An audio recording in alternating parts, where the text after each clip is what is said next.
My name is Chizkiah Amir Dromi. I was approached by Gdolei Israel, the rabbis, the chief rabbis in Israel, and I was asked to go in search of the source of the hair that eventually gets to be made into wigs and is spread out all over the world and comes also to Beit Israel. Now, I was asked to do this 14 years ago in Shnat Tashsad, because there was something that came to their knowledge, the rabbis, that there is avodah zarah, idolatry, that is practiced in India so extensively. And there was information that brought to the rabbis that maybe there is avodah zarah that is done with the hair before it is brought to be made into wigs. And they wanted to find out all the information about this. So I did that 14 years ago with my wife, and we went to the far-off regions of India where the big temples of avodah zarah, of idolatry happen, and we saw all their customs and what they do and who does it and why it's done. And we brought back the information to the rabbis, and they decided, I was in front of the Beit Din, and I gave in my testimony, and then they decided that it is tikrovet avodah zarah. Many wigs were burnt at the time. Many people took off the wigs. Around 2 months ago or a month and a half ago, I was approached again, and I was asked to go again to India to check out even more deeply about the exact conduct and their practices and what they do, because there was a great doubt as to exactly how the practice and what happens there in India. I went this time on my own, but I got a local person, very, very wise and smart person. He knows profound English also, and also the many languages of the region. He was born there in the area of Tirupati or Tirumala, where people go, gather, crowd their way in and do their practice of shaving the hair as an offering to their idols.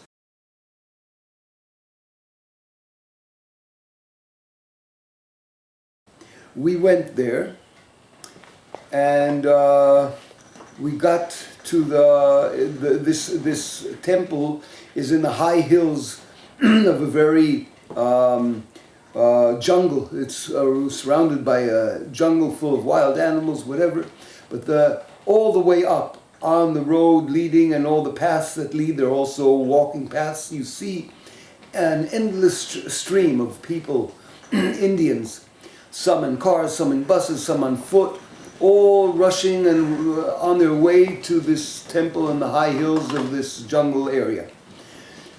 When we got there, it's an unbelievable, view, what you see there. There are endless batei avodah zarah, idols to be seen, statues of so many different shapes. I will not go into the particulars, but it is so disgusting to see. It's unbelievable that people can worship such things. But the people themselves, you see that they are very, very, very dedicated. You see that also the old people, those that are barely able to move, and also the youngest of children, and also the big families. Also, when we arrived to the place, we saw so many people, thousands of people crowding their way and on their way to give their offerings, their sacrifices in front of their idols that they have. And when you see them in the practice, you realize that they are so into it. It is just the most important fact of their life, actually. That's how they regard it. So you see that even the poorest people will make any kind of effort, every kind of effort, to arrive to these temples. This is the main temple that I'm speaking of in Tirumala. And as I said, there are so many idols along the way. It's difficult to look at it, and this time I was sent to look at it and to film it, so I was in a very difficult sole position, but I had to do it because I understood that it was L'Shem Shamayim. What we saw was that the people are all actually, it's a huge flow of people, that they're all heading towards one main place. Some of them, of course, they go and they first wash themselves. There's a huge pond that they wash themselves in their hair, getting ready for the main reason that they come to this temple actually is for the offering as a sacrifice of their hair to their idol, Avodah Zarah. Now why is this? This is based on a very ancient legend that tells of a certain idol in old ancient times that was sitting in meditation and was not moving or touch or barely breathing, not eating anything, and just sitting for years in this position. Now, over the years, an anthill was built, a termite hill was built around his body. They built it up, and he was completely covered by this anthill or termite hill. And there was one cow that saw him sitting there, and she took it onto herself to come every day and shed her milk upon his head so he will drink and he will have some kind of livelihood to continue his meditation. This is what she did. Now, the owner of the cow didn't understand why she doesn't have any milk, why every day he wants to milk her and she has no milk. So he went after to see where she's going, maybe someone's stealing the milk. What he saw is that she's standing above this anthill and shedding all the milk onto the anthill. So what he did is he took a big club stick and he wanted to clobber her on the back so she won't come back to that place anymore. But she moved quickly and he clobbered that idol or that god, whatever they call them, he clobbered him on the head, and what he did, he gashed his head, and a piece of the hair of the forehead just was thrown off his head. And this goddess came around, and she saw him bleeding without a piece of her hair, so immediately she shaved all the hair from her head and gave it to this god of theirs, Avodah Zarah, idol. And he was so happy by her giving him the hair that since then they have this tradition that whoever wants to get this idol's blessing or whatever they believe in, they come to this place and they shave their hair and as an offering, as a sacrifice to that idol. And then they believe, and I was told again and again that also they see the results. Some get healthy, some marry their kids, all their wishes and dreams come true. So this is a practice that is practiced in this place. So what did I do? The first time that I was there, I just took notes. But this time they wanted to see it live. So I had this hidden camera or a camera that I asked also permission that if I can record, and I gave them a certain story why I'm doing this, and they got into it, and they usually were open to my questions and answered me very truthfully. What I did is I approached the different kinds of people, because as I said, they're from the richest of all in India, and they're very, very rich people, and they also come up there and they give as donations and sacrifices diamonds and silver and gold. And the poor people, which are usually around 80-90% of all India, they are poor people. What do they have to give? The only thing that they have to give, the most important thing of their beauty and their whatever, is the hair, the long hair, the women's hair and the children's hair. So they come and they give this as a sacrifice to their idols. And when they go to give this offering, they immediately get into a prayer and they bow their heads. And the moment that they are shaved by the barbers, I'll tell you about them a bit later. The moment of shaving, they are actually offering their sacrifice to their Avodah Zarah. And that's what they gave it as, and then they told me, some of them know what goes around, because later on this hair is taken and it's washed and sold and sorted out to different grades and whatever. I asked them, they said, we don't care what they do with this hair after we have given it as a sacrifice already. The moment of the shaving is the moment of the sacrifice. After that, it's in the hands of the priests, and they know that they sell it, and then they get money, and they build up more temples and more. They give us free food, and they make all kinds of this and that with it. But this is a practice. So after I asked, or during the time that I asked, I decided to go to the place of the offering of the hair. And it is very, very close. It is part of the main temple, but it's not within the temple itself, because I was told that within the temple itself they don't shave the hair. But the place of the shaving of the hair, it is considered sacred in their eyes. They take off the shoes, they wash themselves before. There is, when you enter this huge hall, you see Avodah Zarah on the wall, and then you see all the barbers sitting around this huge, huge hall, tens of barbers, sometimes hundreds of barbers. When I was there, it was a medium sort of time. There were many, many, many people. It's a non-stopping flow. Just understand, 24 hours a day, 364 or 5 days a year, it is a non-stopping flow of people that come and shave their hair there as an offering, as a sacrifice to their Avodah Zarah.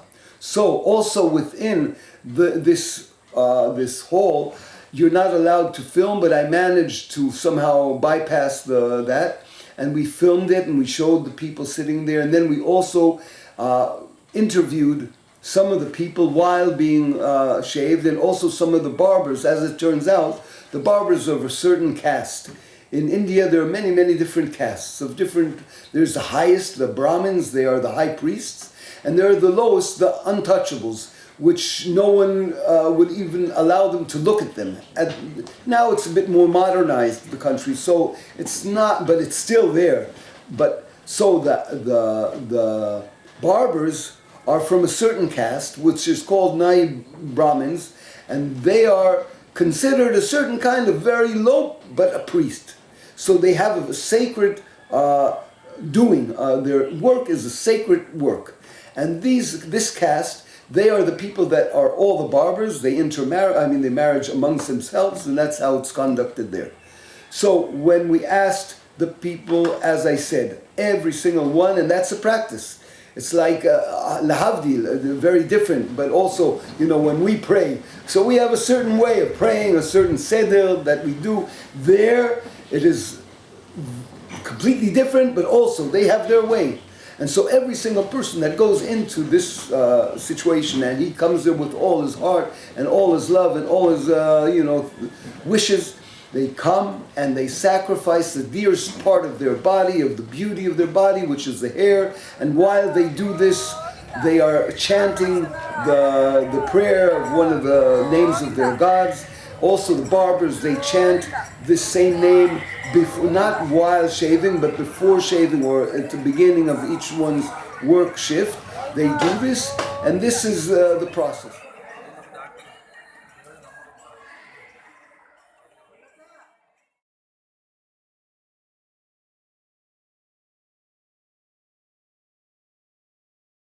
After asking all these questions and seeing all these happenings, we went even deeper. And then we started asking the people, how many of you come and do this practice? They said, everyone does this. So everyone, that means, when you take it into numbers, there are 1 billion Hindus in India. There are 500 million women with long hair in India. Every single one of them shaves their hair as an offering, as sacrifice to their Avodah Zarah.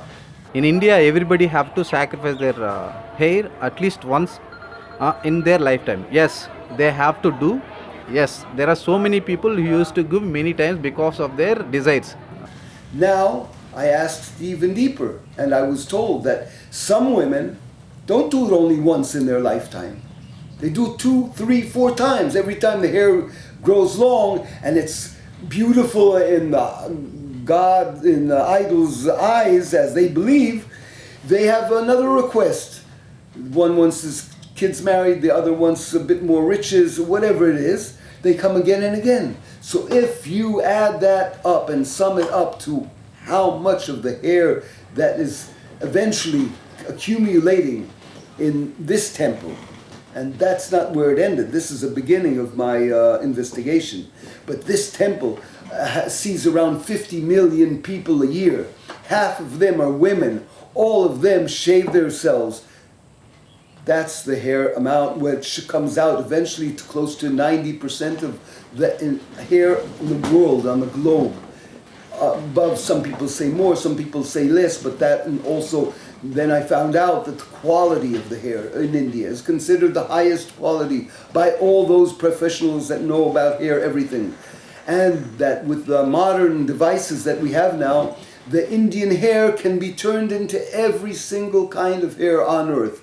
The lady that wants a blonde, very silky, they do it, they put it in a certain whatever way, they know all the ways, they turn it into this and that, every color, straight, curly, whatever you want, whoever wants, they do that with their hair. And then they send it, what do? They make it, they package it up. I went also to the manufacturers themselves. I got a list of the countries of export. One of the countries was Israel.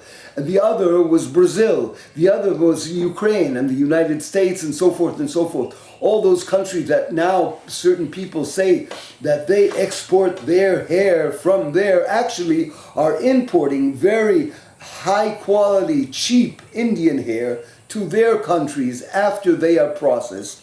And then they sell it from there world round, saying that it's a local product the moment they found out that there's a certain thing that they have to watch out, that let's say hair, so in Ukraine it's not a practice to shave the hair in front of an idol. So they say, and there's no chance that it's avodah zarah, but in actual fact, most of the hair, almost all of the hair, world round, is from the Indian idol source and eventually spreads out all over the world in all the colors and all the forms with all the lies spread around it, and you can never know what you get. Maybe you go to the internet, Okay. Malaysian hair available, Okay. Peruvian hair available, Chinese hair available, everything India. India sell to Malaysia. Okay. Malaysia process, Malaysia sell Malaysian hair. Okay. Everything is available in India. Okay. Chinese people buy. Okay. Chinese process, only process, Okay. sell to Chinese hair. Yeah. Every hair shows worldwide Indian hair only. Okay. Process different only. Okay. I have Indian hair. Okay. I have Chinese hair. Okay. I have Brazilian hair. I have Okay. Peruvian hair. Okay. I have meaning everything shows is India. Brazilian shampoo, Okay. Brazilian ingredients, Okay. Brazilian which type of do Brazilian people. I look internet. I go to Brazil.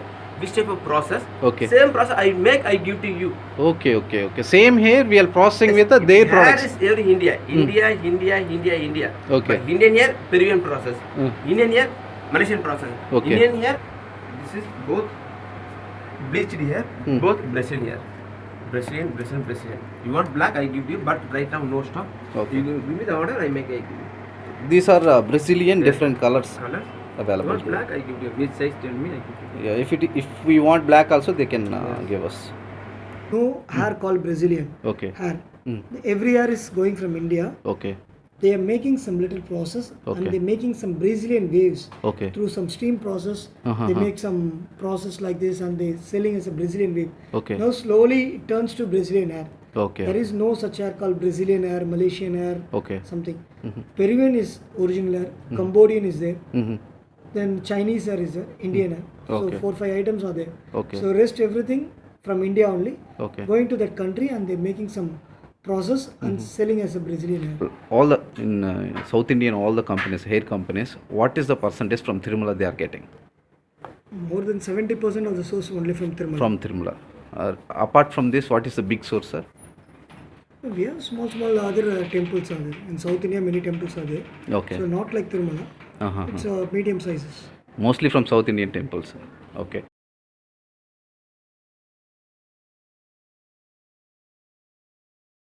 I took a taxi, and India is a huge country, and there are no highways that you go real fast. You go real slow, and you're constantly passing through small villages. Let's say the poorest village on earth, where there are only mud huts with a few leaves on the top and people barely wearing clothes. But they have this golden shrine with the huge avodah zarah, statues of all sorts and all kinds and all shapes. So I decided to stop over in those small villages and ask the locals about this. And they said, okay, yeah, go to that place, go to that place. So I went to that place, and again, all along the way, I found out that also in the small shrines, they do the same practices.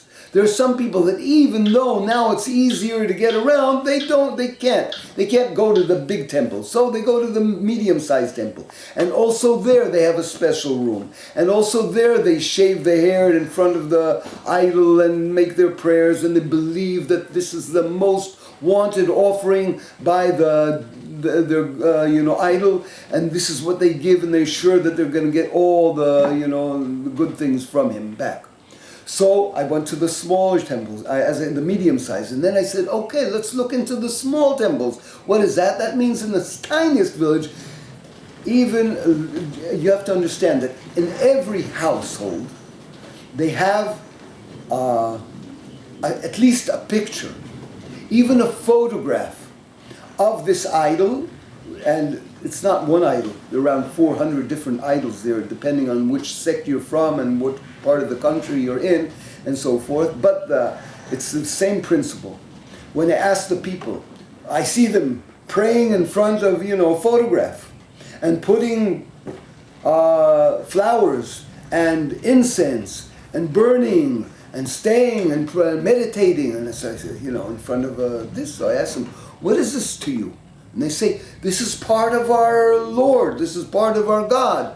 He is here. This is His part. And that's with us in every single manifestation of, the form. So this is actually idolatry. There is no, something beyond our conception. They have to see it. It has to be, they drew it, and they believe in that, and that's the actual idolatry. So this is what I found out, that every single woman and all children, there's another practice that when children come to the age of 11 months old, they are all shaved. And why is this? I asked again priests and other people, and they told me that this is because the mind of the baby is almost completely developed, but it's just before complete development, and the hair is blocking the opportunity to completely fulfill its growth. So when they shave the hair, their idols can implement into each child that part that is not complete yet.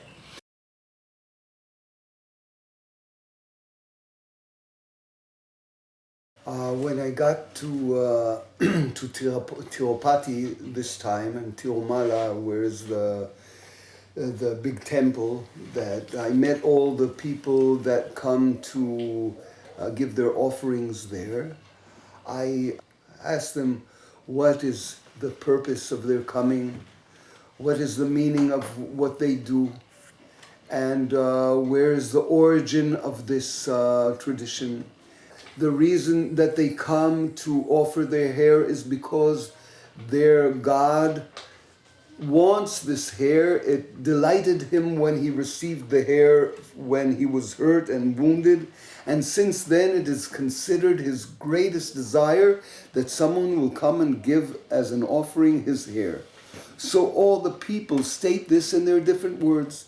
They say that they come to offer their hair to the God, their idol, of course. It must be understood that people don't just arrive there automatically. Most of the people in India are very, very simple people. And in order to get to this place, they have to go through so much effort, and also financially, and also if they're farmers, they leave their and most of the people in India are still farmers. They leave their fields and the cows and whatever, and they leave it all in order to do this very, very, very important thing, which is one of their highest duties or their traditions that they hold on to. And what do? They offer their hair as a sacrifice to their idol god. Now, the fact that they do it also in other places shows that they believe that there's into these either pictures. Sometimes they are pictures, sometimes they are drawings, sometimes they are idols. There is the presence of the spirit of this idol, their god, is in every single picture. As you can see, that the people sometimes they pray so deeply, and they cry, and they give their offerings in front of a tiny picture that they bought for nothing, but they give all their worshiping to this thing that we would not, of course, consider anything serious in it, but they put all their seriousness into it. And they go into this sacred place, which is a tonsering hole where they shave the hair and they offer it. And there in the entrance, there is a huge picture of the idol. And inside, they see all the barbers that are waiting there, and they all pray during the process of the shaving.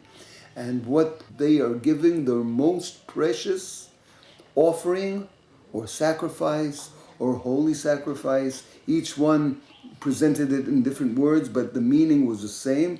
They all give this as a sacrifice to their avodah zarah, their idol, and this is because he wants this so much. This is the highest that the most dear, the most precious thing that they can give as an offering to this God. They tend their hair and take care of it. They will only give it, and they were ready to depart from it only for this purpose of the sacrifice. And when I asked the people, the different people themselves, they all said that they give the hair as a sacrifice or offering, or each one used different terms, but it was all directed in the same meaning.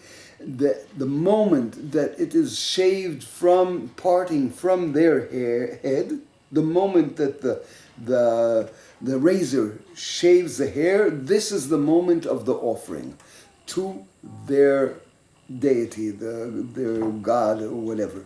And after that, they have already completed their offering or their sacrifice, or again, different words directed to the same meaning. And that, because I asked them, okay, but some people know that it's sold later on. They said that doesn't make any difference to us because we have already completed our sacrifice or our offering. When the people go into in the hall of the shaving of the hair, before that they take off their shoes because it's considered a sacred place of offering. And then when they go in, there are many. There could be up to 100 barbers around the whole, all the walls of the hall, and each one is sitting in his place. After they pray on the entrance, each one looks for a vacant barber, and they go and they sit beneath the barber. The barber sits on a higher step than the people that are shaved, and they all sit there, and then they start their prayer while being shaved. I asked again the people, they repeat one of the names of the many gods there. They repeat this name again and again while being shaved. The barber himself shaves the hair, and the moment, as we said, the moment that it's shaved, they completed their offering. Then they put the hair on the ground there. The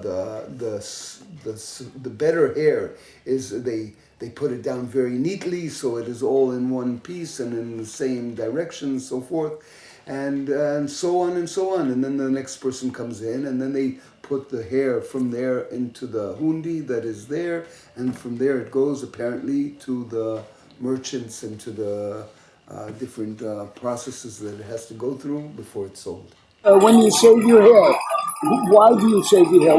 Who do you give it to? ఎవరికి ఇస్తావు నువ్వు చేసింది అని Venkataramurthy Venkatesh, To the God. You give it to the God. An offering to the God. Sure. is selling in the market. That is a business. I know very well. But my mind said that I am coming, I give a saving hairs, I giving a God. That's my things, my mindset, my heart say. And when he's having, I am pray for the gods and saying Govinda, Govinda, Govinda. I am saying that I am pray for the gods. The story behind the hair counseling is something like before some time, some thousands of years before, God Sri Venkateshwara, he was been on meditation. While meditation, he was fasting from number of days. In such a case, one cow used to daily come to Lord Venkateshwara. That cow used to give the milk to the god, and the owner of the cow finally caught that cow and he tried to hit that cow with some stick or something. While hitting, the stick was hurt by the god Lord Venkateshwara. At that time, he wounded and he lost some hair there. Meanwhile, Neela Devi, a pilgrim who has come there to see God, she felt very sad and she has given her hair to the god to replace that wound. In such a way, she given the hair. That is going to be the tradition here. Whoever want to see the god, they have to come here and they have to give their hair as an offering to the god. That is the story behind hair transferring here, like giving the hair to the god. For the first transfer of the first child, we have to do there to the Lord. Then only we can have another shave, we can another transfer. That is the tradition which we should not miss. So only First transfer of the first child, we should do there only. There only. Where's there? They're here. Where there and the hills, Balaji. To the Lord only we should offer. Hair that is given by the children or the parents. Yes. It is the same kind of giving as the women to the Lord. The same. Same and purpose. Entire family offers.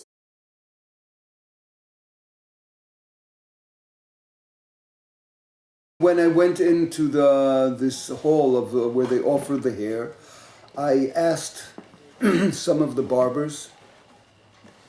Of course, first of all of them are dressed in white garments, and this is sanctity of their way. That's how they do when they go to sacred places. They wear their special clothes. I asked the barbers, and they all said that they are working for the God in the place. They are actually the idol's servant, and their purpose is to conduct the shaving of the hair as an offering to the idol.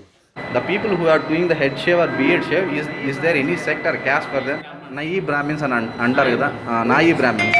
మీది ఏదైనా separate caste ఉంటుందా, లేకపోతే only మీ క్యాస్ట్కి సంబంధించిన వాళ్ళు ఇక్కడ ఈ work చేయాలా? Yes, he said, like these people are called Nayi Brahmins. These people are only for this doing this job only.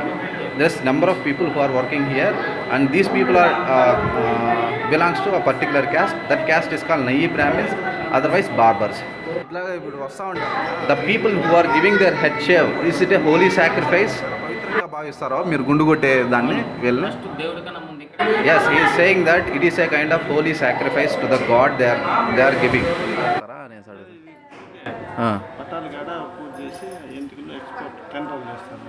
Okay, it is like a giving offering to the god. Once they given hair here, it will be exported to somewhere else.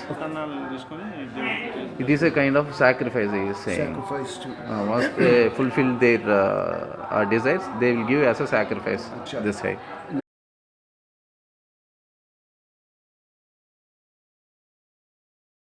When I managed to get audience with the priests, the high priests in that place, they told me the ancient legend. They told me why it's so important for the people. They also said that they believe that the hair has within it Yetzer Hara and all the ta'avot, that when they take the hair off, they also rid themselves of that. But that is not the main reason. The main reason is because their idol wants the hair, loves the hair. They also get the benefit of cleansing themselves in that spiritual way. This is what they believe. As I said, also the priest said the same thing, so there is no contradiction here as far as they are all set in the same state of mind, and this is it's practiced all through India. Where they shave the hair, is it considered a sacred place? Yes. It is considered a sacred place. Sacred place. When they shave the hair, do they pray? Do they say? Govinda. They will pray. They will pray. They will pray and they will say Govinda, Govinda. Also, the people that are shaved and also the barbers, they also pray? Yeah, they also pray. Every day, before starting their work, they will pray the God. And they will start the work. Acha. Where they shave, do they have to have one of the gods on the either a statue or a picture of the gods on the hall? God's picture or a statue will be in the hall. In the hall. In the hall. In the hall. Where they shave. Where they shave.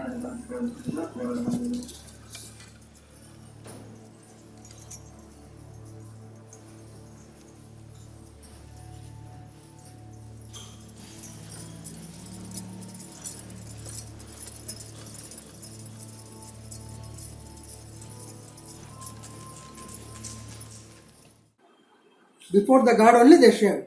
I was asked here if the source of the God here, what is it? I don't. There are a few names, but if he was originally a man, or he was originally a god. Originally, he is a live God, came from Vaikuntham and became statue here. Acha. Okay. While coming to that, he met an accident with a cow dragon. Yes. He throw the ash. Ash come and make an wound here. A wound here. On that time, he lost hair here. Yes. While for that only, we are giving hairs to him. All this hair. Acha. Acha. That's the reason we are shaving the hairs here. I understand. So the shaving of the children and the shaving here of the women and men, it is the same, more or less. Yeah. Same reason. Same reason. But the child is child and the old is old. Yeah. Okay. I want to know if this sacrifice, they give it to the God, he wants it, he will take it, and then they do other things Yes, with yes, it. yes. This is Yeah. how it is done. వాళ్ళు మనకి జనాలు వచ్చి hair ఇస్తారు కదా, అది హోలీ సాక్రిఫైజా అనేసి అడుగుతున్నారు. చాలా పవిత్రమైన లాగా ఫీల్ అవుతారు. పాపాలని కూడా క్షేత్రాన్ని వదిలేసి వాళ్ళు వెళ్తున్నట్టు భావిస్తారు. Okay, sacrificing of hair is holy sacrifice.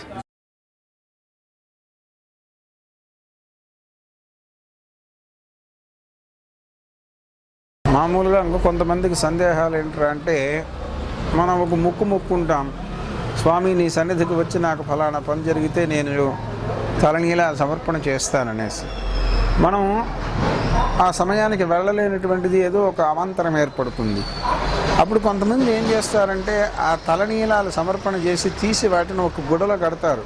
ఓ పసుపు గుడ్డ, ఒక రాగి కానీ, ఈ తలనీలాలు ఇవన్నీ వేసేసి ఒక గుడ్డ కట్టి ఆ గుడ్డని ఓ పక్కన పెడతారు.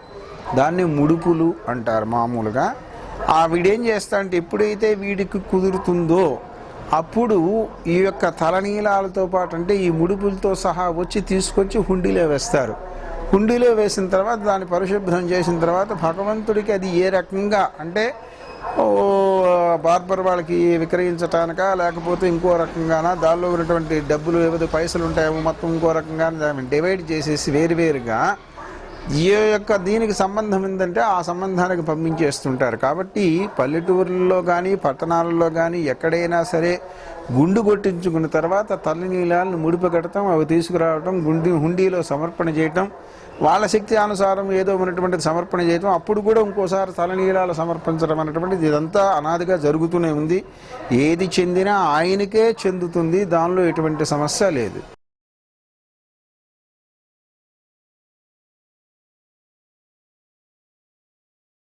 I was asked by the rabbis to maybe bring a sample of the hair from there to here. They wanted to check the source, if they can, in laboratories. So I told the rabbis that please don't ask me to bring hair from Avodah Zarah. When they asked me for the hairs, I told them, listen, you know what, I'll try and get a piece of, you don't want a big amount of hair, you just need a sample. I'll go to some simple, very, very, very poor people in India, and I'll offer them a very high price for just a strand of your hair, and surely they'll come and give it this amount of money that I'm offering. For them, it's, let's say in a year they won't see it. So I sent 4 different people in this quest. I said, this is the amount of money I'm ready to offer. It's a huge amount in Indian terms. Come and bring me. And they all said, okay, we'll do it. They came back after a long time, and all the 4 gave me the same answer. This is their answer. Not one woman agreed to give the hair for that price. Why? They say because they're saving the hair for the offering to the idols when they arrive there, and if they give some of the hair, then their idol will be ashamed of what they did, and they won't get what they want and wish for. That's one of the reasons. And the other reason was that they have this belief that if they give hair to a certain person, then this hair can be used to use magic against them, to take over their minds. So they will never do that because they don't want to get into that situation. And as I said, the main reason was that they don't want to give, because this hair is intended to be given as an offering. Hello, Mandavan. Yes. I asked you this morning if you could get some hair from a young Indian girl, and I will pay them well for just a little bit of hair, of their long hair. What was the answer that you got? I got they don't want to give for girls because they want to give for anyone. It's God only. Otherwise they don't want to give. They give for beauty, and they don't want giving for anyone. Even for the money I offered? Yes, you can give a lot of money. They don't want. Only they will offer it to God as a sacrifice. Yes, they offer for God only. So all these particulars, all this information combined together gives us a picture that 90% of the hair, the wig hair on earth, is from idolatry, practicing of sacrifices to Avodah Zarah. The highest quality, all the kinds, all the colors, and this is the actual facts. These are the actual facts, and this is what the rabbis asked me to gather all this information, and I tried to do it as best I could, and this is what I have to tell you.